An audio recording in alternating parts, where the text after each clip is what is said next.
chocolate coming, right? Like, Mom, we can't eat pizza tonight. Dr. Roach said we needed some vegetables.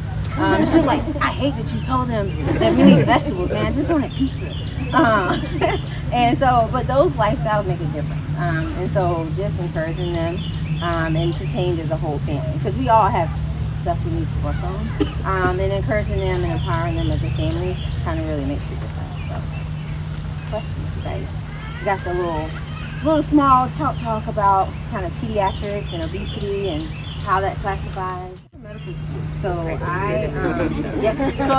they pay for medical school. Right. I actually had a mentor when I was at North Carolina Central. We had like an early med school program, and through Boston, like we got into medical school like our sophomore year.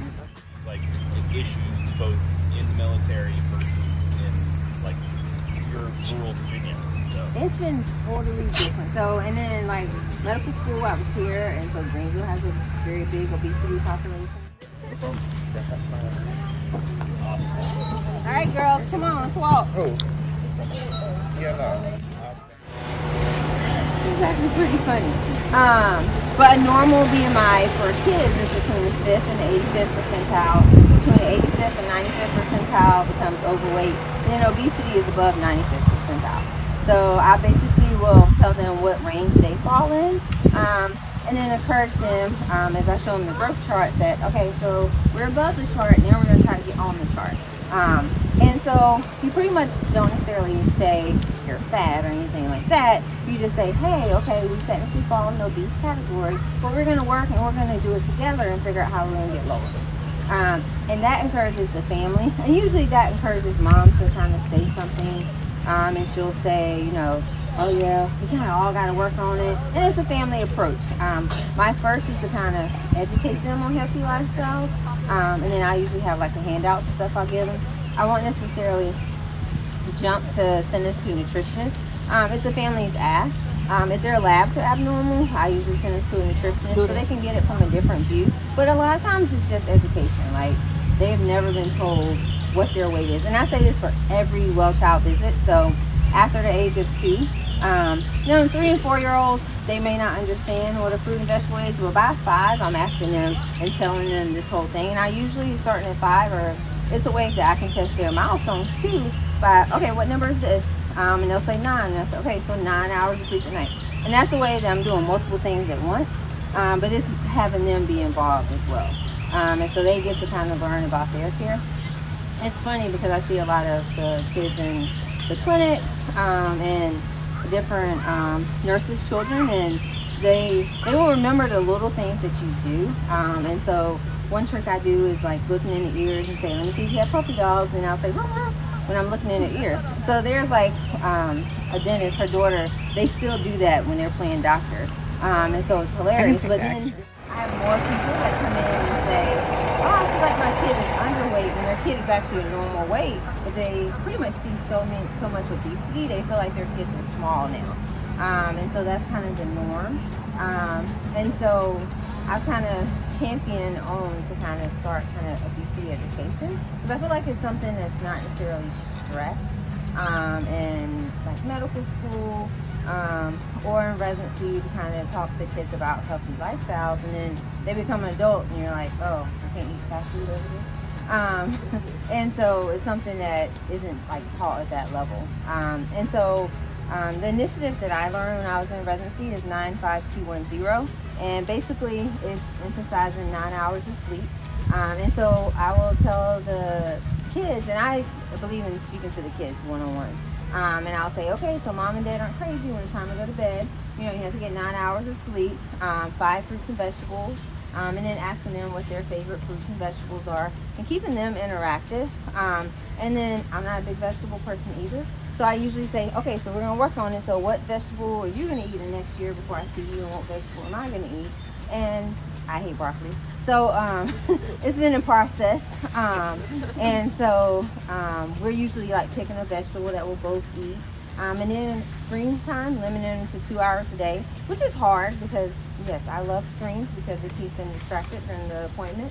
But limiting it to 2 hours a day, and I relate it to whatever the kids like then. So I'll say limit it to 2 hours of TV, phone, mom's tablet, dad's tablet, TikTok, YouTube, whatever's trending. And then by then your adolescents are laughing because you can actually say whatever social media they're talking about. And then getting 1 hour exercise. So that's sports, riding their bike, playing outside, just being active, chasing their family around if they have siblings there, and then limiting the sugary drinks. And I usually have samples of, you guys know, like the little 0-calorie things that you can add in there. And so drinking less lemonade, sweet tea, soda, and a lot of kids don't like plain water, and I'll show them like, hey, you can just put this in the water and then it becomes flavor, but it's not necessarily any calories. And introducing that. So that concept is what I tell my kids. And then screening. So basically after the age of like 8 or 9, like a 3 or 4-year-old, unless they're like 300 pounds, I won't necessarily get like labs yet. I'll start getting labs when they're around somewhere between that 7 and 9, because they're usually a little bit easier to take the labs, because we'll do them in our clinic. But I'll get screening labs, and I'll tell the parents that we are seeing more hypertension, we're seeing more diabetes, we're seeing more blood pressure issues, we're seeing more of everything. And so I'll usually get vitamin D, because obesity is associated with low vitamin D levels.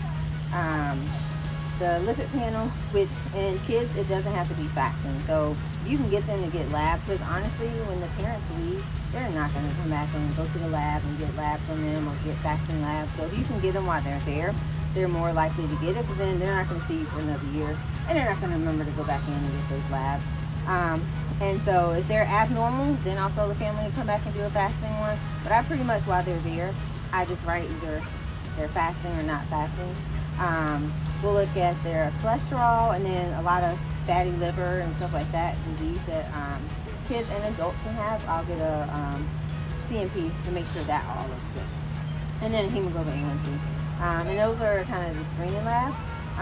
And then I usually give them this handout. I'll give it to every child. But there's totally passing around if you guys want one. And so I'll give it, and I'll usually struggle. The most noisy out there. The helicopter coming, right? Dr. Roach won, technically at the fall reunion, she won the Dr. Catherine Bray Strickland Young Alumni Award for Brody alumni. Unfortunately, alumni reunion weekend was canceled because of COVID, and we've been trying to get her this award for months. But I just want to say, like, we appreciate everything that you have done just in medicine, for Brody, for communities. She's incredible, and she's also our brand new incoming alumni president. So, yes, so very excited to present this officially to you.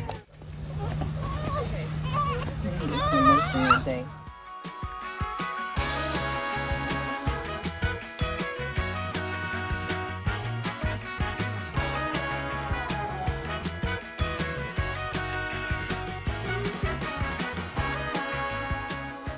About like peds nutrition, kind of like I do for my patients.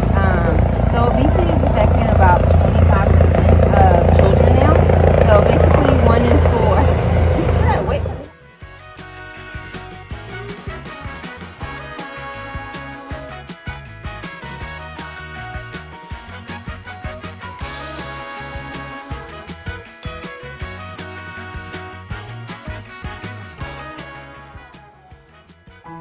Meet Dr. David Sabger, a cardiologist from Columbus, Ohio.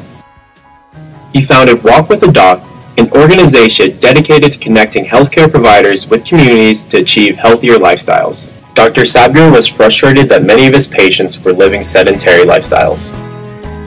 Knowing that 7 out of the top 10 causes of death in the United States are related to sedentary lifestyles, he began searching for an effective way to motivate his patients to become more physically active.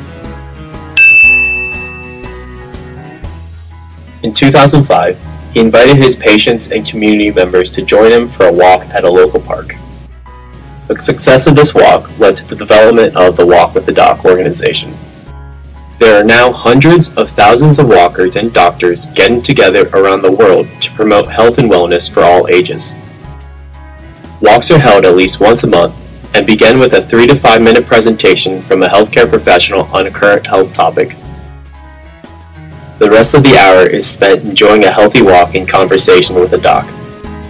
Walk at your own pace and distance, bring a friend or find a new friend at this free community event. No registration required. If you want to know more, simply go to walkwithadoc.org or check us out on Facebook, Twitter, and YouTube. Come join us and take your first steps toward better health.